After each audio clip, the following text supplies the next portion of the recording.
मस्त मस्त मस्त.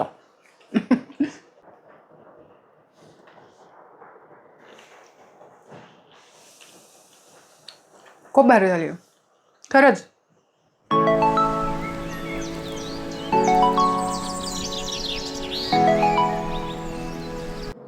नमस्कार मंडळी, कसे आहात तुम्ही सगळे? तृप्तीज किचन कट्टामध्ये पुन्हा एकदा नव्याने तुमचं सगळ्यांचं खूप खूप मनापासून स्वागत.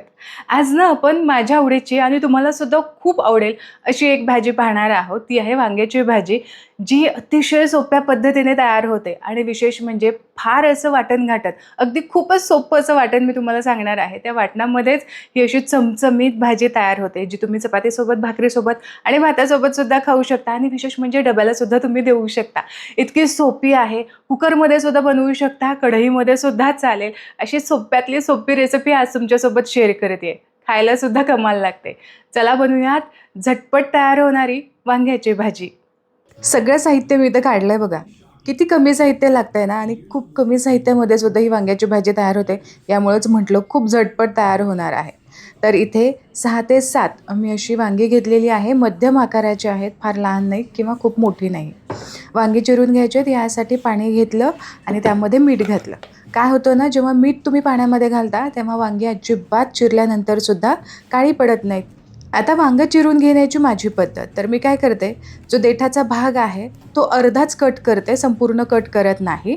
आणि हा जो भाग तुम्हाला दिसतोय ना, तर तो थोडासाच कट करून घ्यायचा. आता याला ना काटे भरपूर आहेत, मोठे मोठे आहेत, म्हणून मी काढून घेते. नॉर्मल जर काटे असतील तर काढायची काहीच गरज नाही.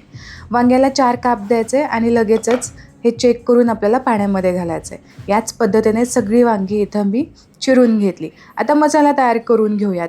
तर मिक्सरच्या भांड्यामध्ये मी घेतलेलं आहे सुकं खोबरं. याऐवजी ओलं खोबरं घेतलं तरीसुद्धा चालणार आहे.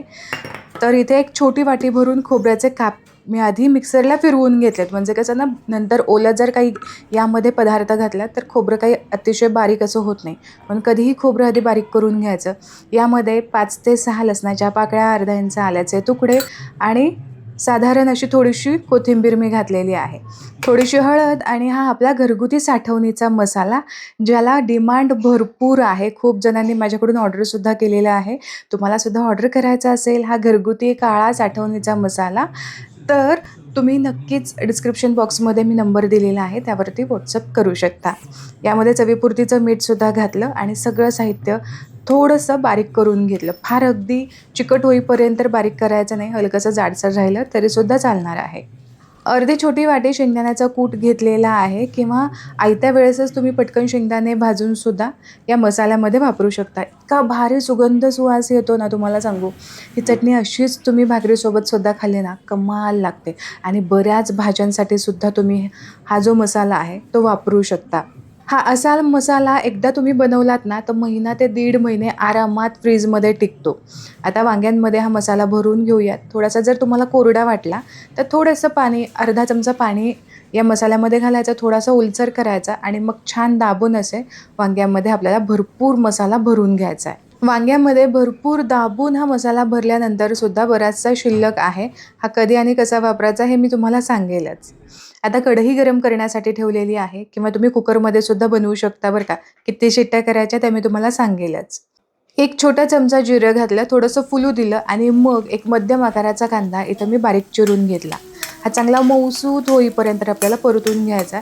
अगदी काळसर करायची गरज नाही किंवा खूप डार्क रंगावरती परतायचं नाही.